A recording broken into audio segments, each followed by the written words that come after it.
The crack of his palm against my cheek cut through the room like a whip, but it was the smug curl of his lips afterward that truly broke us. 5 years of marriage dissolved into a single, suffocating moment. 5 minutes later, his family sat frozen, watching him pack. The sound of china clinking in the background seemed almost obscene against the violence that had just occurred. I had known this day would come, though I never imagined it would unfold over his mother's treasured Sunday roast. The table gleamed, with her best china, wedding gifts she'd displayed for decades, silent relics of her own obedient union. James loomed at the head of the table, all 6'2" of self-importance, his chest puffed like a parade peacock. His father's approving nod was an old, familiar gesture, one I'd seen whenever James mirrored his father's methods of keeping a wife in line. His mother stared at her plate, her silence polished over decades until it gleamed like the silverware she'd set before us. "I am the man of this house," James declared, his voice thick with authority. "And it's time you remembered your place." The sting on my cheek was nothing compared to the fire crawling up my ribs. For 5 years, I'd worn the mask of submission, all while documenting every cutting remark, every hidden transfer of funds, every manipulation he thought I didn't see. My escape plan had been assembled in secret, brick by brick, beneath the facade of a perfect wife. Half our joint savings had been legally withdrawn. A small apartment, paid for in cash, sat waiting across town, furnished slowly over months, every receipt tucked away. My new job started in a week. I wasn't leaving in shame. I was executing the final move in a game I'd been winning quietly for years. "You're right," I said, my voice calm, almost gentle. "You are the man of this house." His smirk deepened, mistaking my composure for surrender. Caroline shifted in her chair. Michael stared into his potatoes, everyone moving into their usual roles in the family's long-running theater of denial. I stood, set my napkin beside my untouched plate, and walked to the hallway closet. When I returned, a suitcase rolled behind me. James's confusion curdled into unease. "What do you think you're doing?" he barked. "Showing you what the man of this house has earned," I said, parking the suitcase at his feet. "Clothes for a week, toiletries, and copies of some illuminating documents." His father started to rise, but one look from me held him in place. "You'll want to sit for this, Richard. It concerns you, too." From my purse, I drew a thick envelope and laid it on the table. Every joint account withdrawal after my quarterly bonuses, redirected into James's private account. Consulting. Fees paid to your defunct company. I believe the term is tax evasion. The blood drained from both men's faces. Eleanor's hands trembled around her water glass. Caroline's gaze flicked between horror and, was that admiration? James sputtered, "You can't prove anything."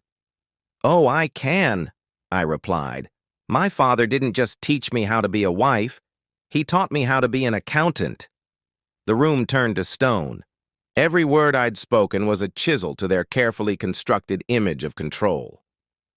"You have until tomorrow evening to collect the rest of your things," I said evenly. "After that, the locks change. And if you push back, these documents find their way to the right hands." I opened the secret email account I'd created years earlier, a vault of carefully cataloged proof. Inside, each folder was a weapon, organized and backed up across multiple secure clouds. My fingers hovered over the earliest files, remembering how the puzzle began to take shape. Year 1. The first hints were faint but telling. James's joint financial decisions that were, in reality, his alone. The unexplained withdrawals, the investments he never discussed. I began tracking every questionable move in spreadsheets, transaction dates, amounts, recipients, all cross-referenced with supporting documents. Being an accountant gave me more than insight. It gave me Precision, a folder labeled Family Finances, held my most damning find, a laundering pipeline between James and his father. Consulting fees funneled into a company that had been dead for years, disguised as business losses. I'd stumbled on it while preparing our tax returns. It became the cornerstone of my leverage. Year 2. I began preserving his words. Recordings of drunken late-night conversations when the charm cracked and the venom showed. Gaslighting, threats, belittling, each time-stamped and stored. Family gathering videos that looked harmless unless you knew where to look, revealing subtle but constant control. Emails from my therapist detailed sessions in which I mapped the psychological warfare I lived under, learning how to appear submissive while quietly fortifying my escape. Year 3. I started preparing physically. A secret bank account registered. To my office address. Half of every bonus diverted there. Cash hidden in innocuous places, too small to notice missing, but over time enough to matter. Photographs of injuries, not overt abuse, but accidents that occurred when his temper flared. Bruises from slammed doors, wrenched arms, each dated, each witnessed by my doctor. The final folder contained his father's own undoing. Richard liked to drink at family parties. He liked to brag even more. I had him on tape detailing tax strategies and explaining how he'd taught James to move money through company accounts.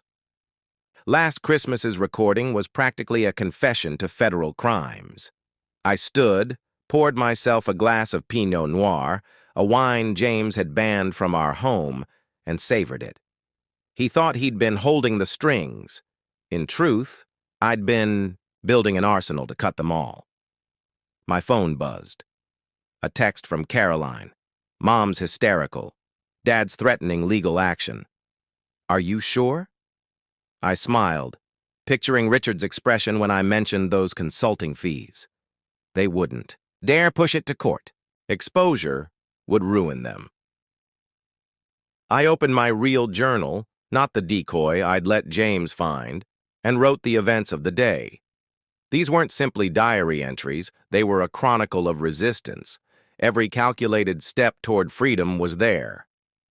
At midnight, I closed the book, knowing the next phase had already been set in motion.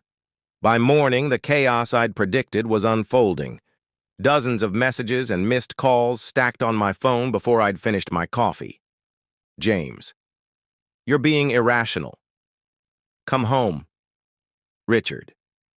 Do you know what you're doing to this family? Eleanor. Please, don't make this bigger than it needs to be. They were already too late.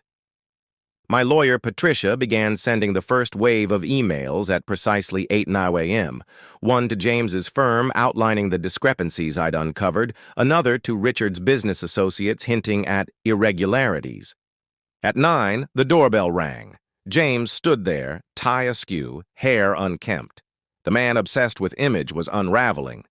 Sarah, this is ridiculous. Open the door. I pressed record on my phone. Step away, James. Any forced entry will be reported. You can't do this to me. I'm your husband. The man who slapped me in front of his family? Yes. That husband? I replied, my tone level, controlled. The building's security cameras were rolling. His outburst was evidence now. He punched the wall, breathing hard. Caroline texted moments later. Dad's furious. His biggest client just called about the consulting fees. The dominoes were falling. James tried one last bluff. The passwords are changed. You can't access the accounts. Check your email, James. Your father should see it too. Patricia had just sent proof of the legal division of our assets and the full record of their tax evasion scheme. You had no right, he shouted, voice cracking. I had every right, remember? You said you were the man of the house. The security guard approached. Is there a problem here, ma'am? Mr. Crawford was just leaving, I said clearly enough for James to hear the finality in my voice. He left, but I knew it wouldn't be in peace. Minutes later, Richard's number flashed on my phone. His voicemail was full of threats cloaked as warnings. I texted back. "One word from me to the IRS, Richard. Your choice." My final email went to Eleanor, with photos spanning my marriage, dinners where James belittled me, holidays when Richard lectured on a woman's place, and yesterday, my cheek still red. Beneath it, I wrote, "Sometimes the strongest thing a woman can do is stop accepting what she's taught to endure." The truth was, the power wasn't just in the evidence or the escape. It was in the moment they realized the wife they thought they controlled had been planning their collapse for years. That night, in my own bedroom for the first time in years, I understood. I hadn't just left. I'd taken the ground out from under them.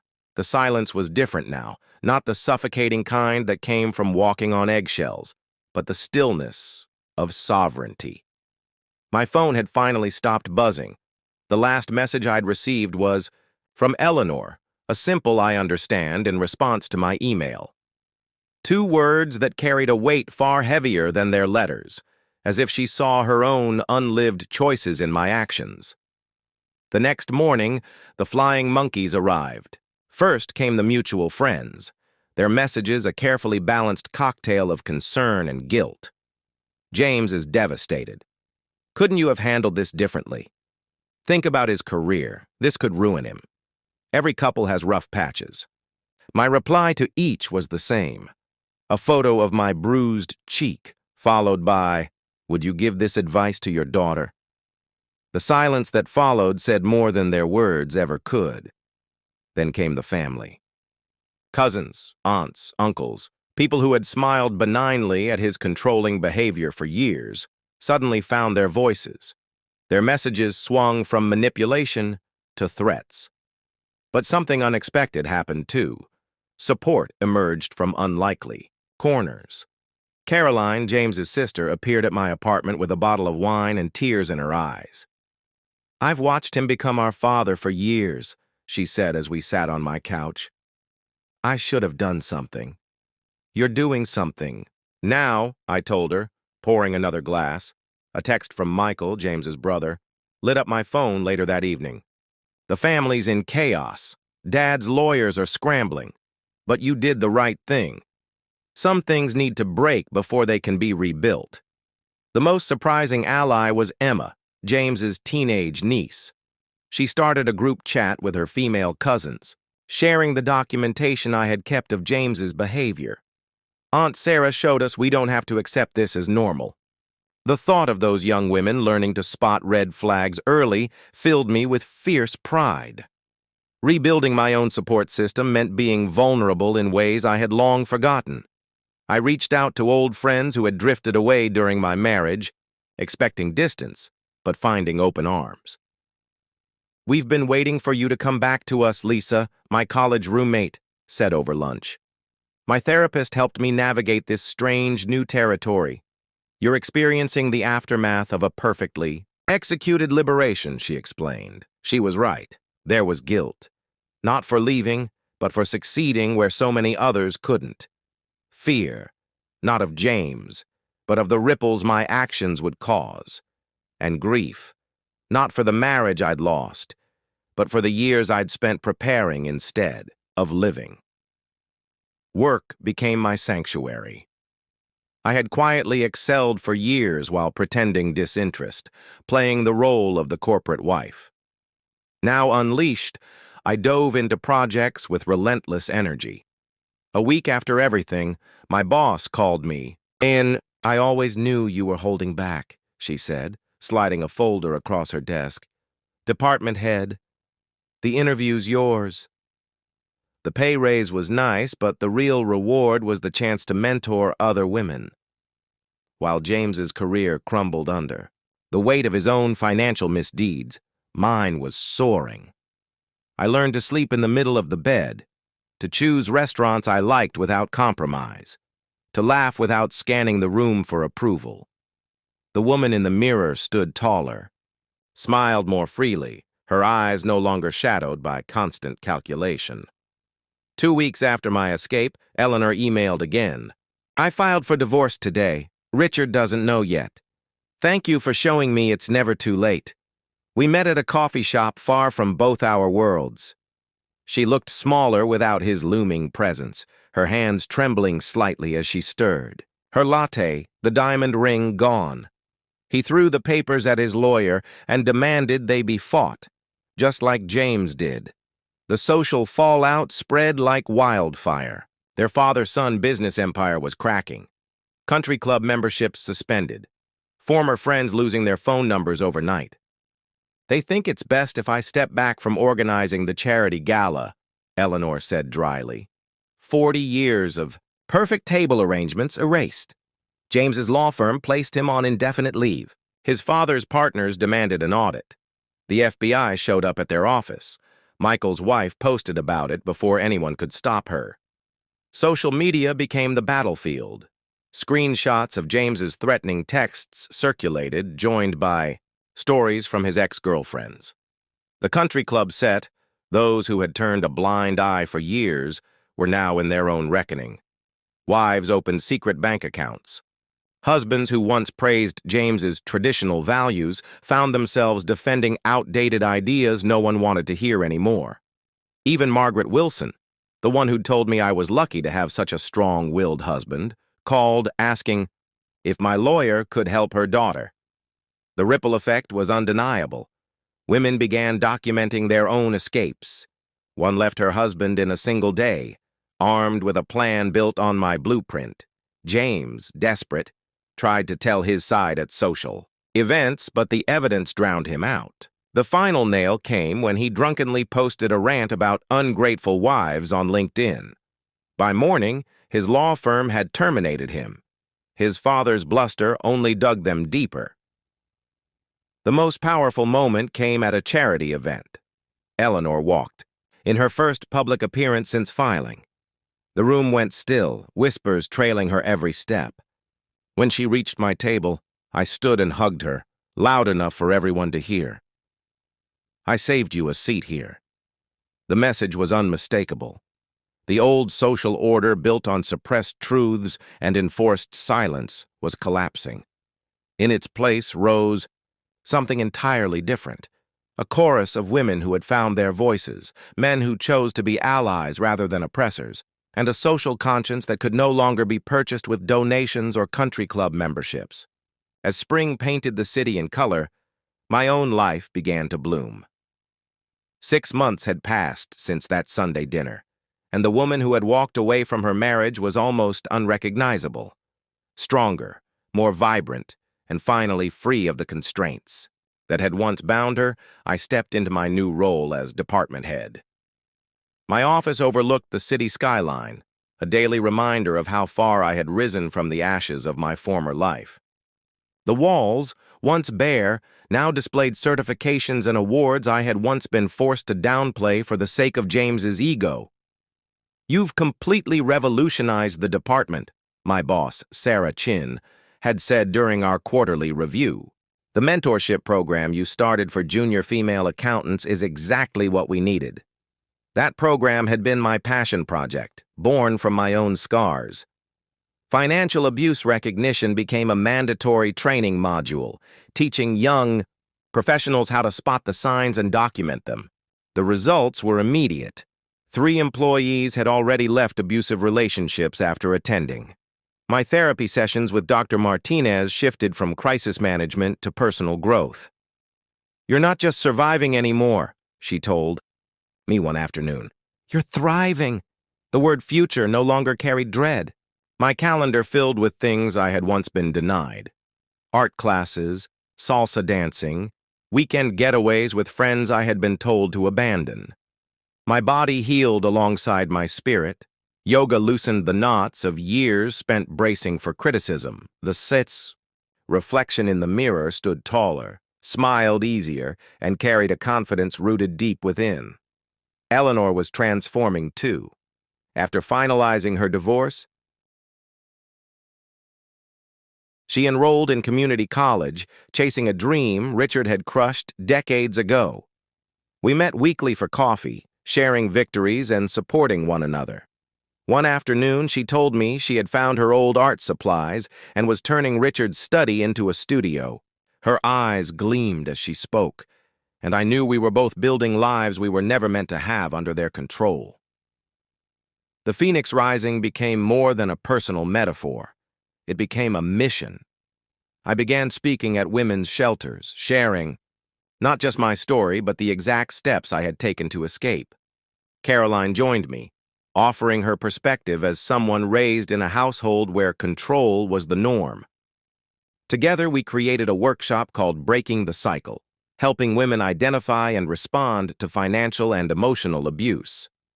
Caroline once laughed after a session and said, "James and Dad always preached about family legacy. This is our real legacy." Even dating returned, cautiously at first. I learned to recognize men who celebrated rather than stifled me. My first post-divorce date was with a quiet, thoughtful man who listened more than he spoke and waited patiently for my answers. It was then I realized how low my expectations had been. But the greatest shift was forgiving myself, not for leaving, but for the years I had spent preparing instead of living.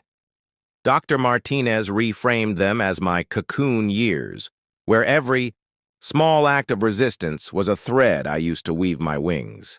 The final test came when James appeared at my office, diminished by a downsized life and a tarnished reputation. He claimed therapy and anger management had changed him. I studied him, the suit that no longer fit, the tremor in his hands, and realized how small he now looked in a space filled with proof of my success. "I believe you've changed," I said calmly, "but so have I. And this version of me deserves more than an improved version of you." As security escorted him out, I felt the last remnants of my old self fall away. The phoenix does not return to the ashes, it soars forward. That evening, I replaced the final photo from my marriage with one of Eleanor's paintings, a phoenix in flight, wings spread wide, the words, "Thank you for teaching me to rise," scrawled below. Exactly 1 year after that Sunday dinner, I stood at the podium of the National Conference for Financial Empowerment, ready to deliver the keynote address. My expertise, born of meticulous documentation, had evolved from survival strategy to professional acclaim. My book, Silent Ledgers, Breaking Free from Financial Control, was now a bestseller. The advance alone had surpassed James's old salary. His attempt to block its publication had failed. His cease and desist letter now hung framed in my office as a trophy. In the Q&A session, a familiar figure stepped forward. Eleanor, elegant and paint-splattered, addressed the crowd. "As someone who lived 40 years in financial darkness," she said, "how do we help women recognize their worth before it takes decades to break free?" "They need to see it," I replied. "We lead by example. We show them success isn't measured by a husband's bank account, but by the strength of their own resolve." The sweetest victories were often the smallest. James's new girlfriend ended things after watching my TEDx talk on controlling behaviors. Richard's country club revoked his membership when his financial fraud became public, yet the same club invited Eleanor to showcase her work. Her transformation from country club ornament to celebrated artist made the local paper, while Richard declined to comment. James made one last attempt to reclaim control, showing up at a book signing with our wedding photo instead of my book. "Remember when you were happy?" he asked loudly, drawing attention from the crowd. I studied the image. The smile was perfect, but hollow. "Would you like me to sign this?" I asked, uncapping my pen. "To James. Thank you for teaching me that the best revenge is living well." I dated it, knowing the moment would spread like wildfire online. He left without the photo. I kept it as a teaching prop, a visual example of the difference between a genuine smile and a survival mask. In the end, the truest revenge wasn't in their downfall or even my own success. It was in the ripple effect. Young women who had once envied my perfect marriage, now sitting in my workshops, learning to build lives that no one could control. Men who had once mirrored James's cold precision and control now found themselves abruptly alone. At the close of my keynote, I unveiled something I'd been building quietly, a foundation offering grants to help women break free from financial abuse. The first recipient would be announced next month at a gala held in the same country club where James once reigned like a king. I told the audience that success was never about getting even. It was about getting free, then holding the door open for those still trapped. Their applause thundered as I stepped off stage. My phone buzzed. A message from Eleanor. Just sold. My portrait series. Men Who Would Be Kings. Guess who bought the centerpiece? James's old law firm. They're hanging it in their lobby as part of their new ethical standard. I smiled, remembering that painting. A man slouched on a throne of crumpled bills, crown slipping, while women in tailored suits strode past, their shadows stretching longer than his frame. Sometimes the sweetest revenge isn't destruction. It's becoming everything they swore you never could. 2 years after that life-altering Sunday dinner, I stood in front of my office door, adjusting the polished plate, etched with 3 letters, CEO. Not of a department, but of my own firm, dedicated to guiding women toward economic independence. There was no single victory moment. Instead, it was a quiet understanding that I no longer defined myself in relation to James or what he had taken. The woman in the mirror wasn't a survivor or an ex-wife or even an advocate, though she was all those things. She was simply unapologetically herself. Another buzz from Eleanor. Last therapy session done. My therapist says I'm ready to write my own book. Would you write the foreword? I pictured the woman she had been, hesitant, diminished by decades under Richard's shadow. Now she owned one of the city's most respected galleries, specializing in art therapy. Her rise had been as fierce and unexpected as mine, 2 branches growing from the same gnarled root. Then came an invitation. The National Association of Women in Finance wanted me to lead a panel on domestic financial abuse. I'd done dozens before, but this one was different. A group of law students from James's current workplace would be in attendance, required as part of their ethics training. Carolyn asked if I was sure. You don't owe them anything. It's not about owing, I told her. It's about showing them an ending can also be a beginning. On the day, I chose the same red dress I'd worn that fateful Sunday, not to relive pain, but to reclaim it. The slap that once stung had become the catalyst for a movement. James sat in the back, silver streaks at his temples, his posture less certain. Our eyes met, and for the first time I felt nothing. No fury, no fear. Not even the satisfaction of seeing him diminished. He was simply irrelevant. Financial abuse, I began, isn't just about money. It's about power, control, the slow dismantling of self-worth. But today, we're not here to talk about victimhood. We're here to talk about victory. Faces leaned in. Young women scribbled notes with fierce urgency. Some men shifted uncomfortably, recognizing themselves in my words. In the back, James sat quietly, watching the strength he once tried to snuff out burn brighter than ever. Afterward, a young woman approached, eyes darting toward James. I'm in a relationship. Everything you described, I never had words for it before. I slipped her my card and she tucked it away like a secret weapon. Another seed planted, another circle in the process of closing.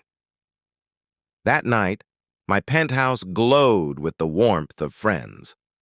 Eleanor showed photos from her latest exhibit. Caroline shared news of her promotion to partner.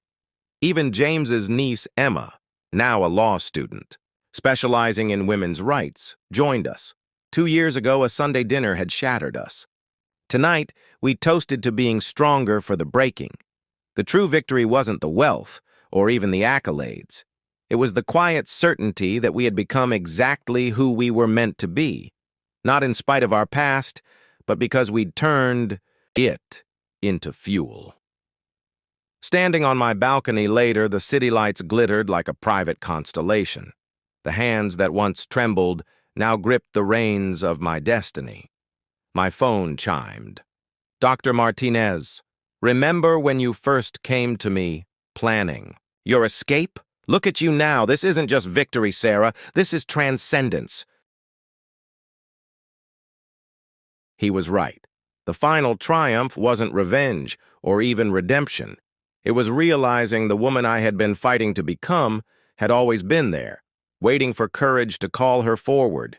I touched my cheek where the slap had landed years before. What had felt like an ending was, in truth, a beginning. In trying to put me in my place, James had helped me find it, not as his wife, not as his victim, but as the architect of my own life. The circle wasn't just complete. It had expanded, leaving room for anyone ready to step through. As I stepped toward the door, Eleanor's voice broke the silence. Sarah, where will he go? I paused. Perhaps with the man he learned so much from. Isn't that what family is for? Her quiet sobs followed me out. Not for her son, I suspected, but for her own 30 years of silence.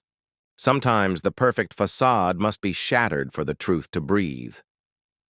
Driving away, the weight of the last half hour settled into my bones. The sting on my cheek had faded, but the mark remained in a deeper place, less wound than catalyst. In the rearview mirror, I caught the faint redness blooming where his hand had landed. It wasn't shame. It was the visible seal on my freedom. This hadn't begun with the slap. It had begun with the small humiliations, the correction over, my wine choice, the interruptions when I spoke, the smirk when he thought he'd put me in my place. The slap was only the final punctuation. Now, as streetlights slid past my window, I understood. The real breaking point wasn't the violence. It was my refusal to play my assigned part in their generational script. I wasn't broken. I had simply been bent into a shape that didn't belong to me. Tonight I'd straightened, and that was only the beginning.